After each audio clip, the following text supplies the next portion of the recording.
ازيكم عاملين ايه؟ يا رب تكونوا بخير. انا نوال محمد. لو اول مره تشوفوني فدي القناه بتاعتي.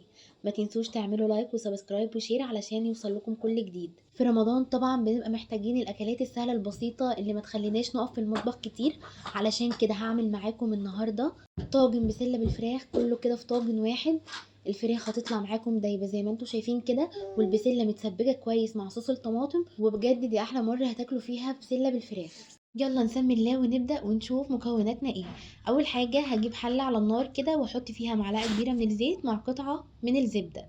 هبدأ ان انا انزل ببصلاية كبيرة مقطعاها مكعبات صغيرة، وكمان هنزل بجزرتين غسلاهم كويس ومقطعاهم برضو مكعبات صغيرة زي ما انتم شايفين كده.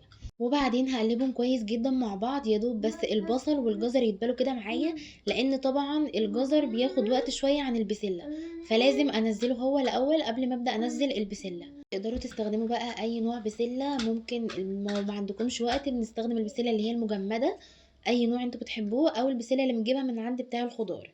بعد ما اتاكدت ان البصل والجزر دبلوا معايا كويس، هبدا بقى ان انا اجيب البسله. انا عامله هنا نص كيلو من البسله، عليهم جزرتين مقطعاهم مكعبات صغيره.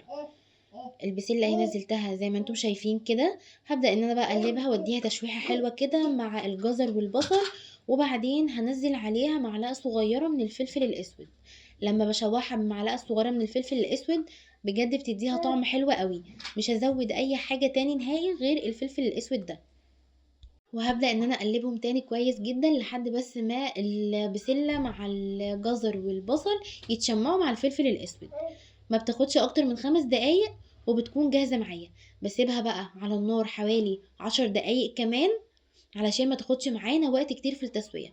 وبعدين بجيب عصير الطماطم بتاعي. انا هنا عندي ربع كيلو من الطماطم، ضربهم في الخلاط ومصفيهم. اهم حاجة نصفي الطماطم علشان لو في اي قشرة او حاجة ما يبقاش يعني شكلها وحش او تدينا طعم وحش. بعد كده بنزل بمعلقة كبيرة من السكر، والسكر هنا بتخلي الحموضة بتاعة الطماطم تكون مظبوطة، ما يبقاش فيها سنة كده، يعني ايه، يكون الاكل لاذع زي ما بيقولوا. ببدأ ان انا اقلبها بقى كويس واسيبها لحد ما تغلي. لازم اسيب البسلة تغلي.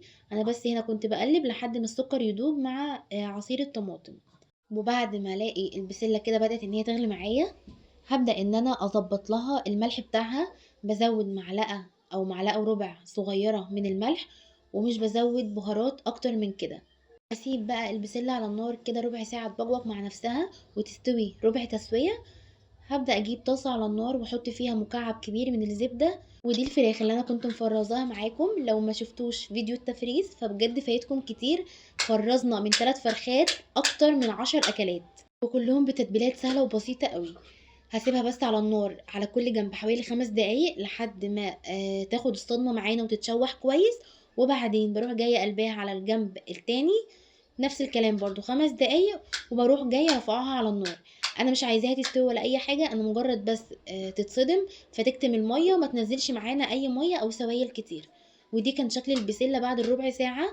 شايفين بقى بقت عاملة ازاي؟ القوام بتاعها بقى يعني مش تقيل قوي ومش خفيف قوي، وده القوام اللي احنا عايزينه. وبعدين هطفي عليها النار ومش هسيبها اكتر من كده، علشان انا عايزة يعني تكمل تسويتها. باقي التسوية او التسوية الاكبر تكون في الفخار في الفرن، لان ده بجد بيفرق في طعمها جدا. انا بس كنت سايباها على النار كده لحد ما تتسبك شويه. هنا كنت ظبطت بقى الملح بتاعها، كنت دقتها لقيت ان هي لسه يعني فاضل لها ملح، عايزه تتظبط اكتر. طبعا لو انتوا هتزودوا شوربه فالملح بتقللوه علشان الشوربه كده كده بتكون متملحه. هبدا اجيب الفخار بتاعي. خطوه مهمه جدا بقى قبل ما افضي اي حاجه في الفخار سواء بسله او باميه او اي حاجه، بجيب منديل وببله مسحه خفيفه كده من الزيت، وبمسح الفخار بيه كويس جدا. بعد كده بدأت ان انا انزل البسلة بتاعتي. وبعدين هجيب بقى الفراخ بعد ما اتحمرت معانا على الوشين كويس جدا في الزبدة. ولما بحمرها في زبدة بتفرق معانا في الطعم كتير قوي. هاخد بقى قطع الفراخ بتاعتي دي وارصها على وش الطاجن، على وش البسلة كده بالشكل اللي انتوا شايفينه ده.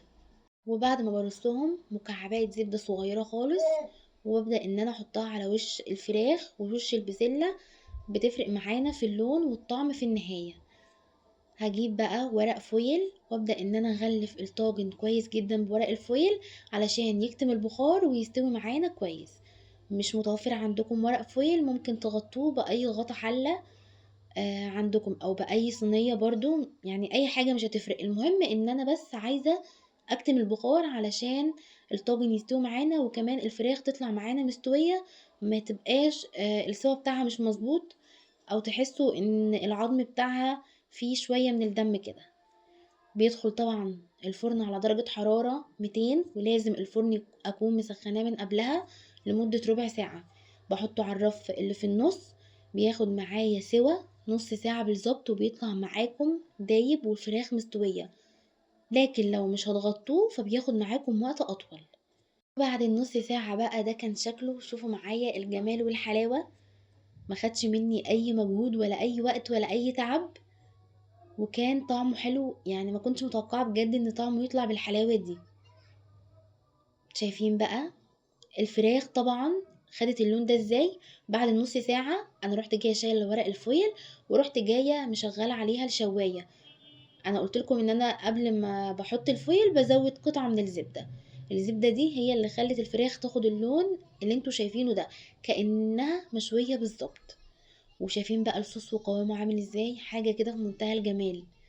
كنت عاملة جنبهم شوية رز بشعرية، هغرفهم كده بقى في طبق واوريكم الجمال والحلاوة.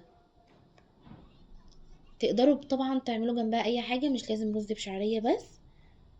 لو جربتوا الطواجن اللي انا بعملها دي بجد مش هتاكلوا اي طواجن من اي مطعم تاني.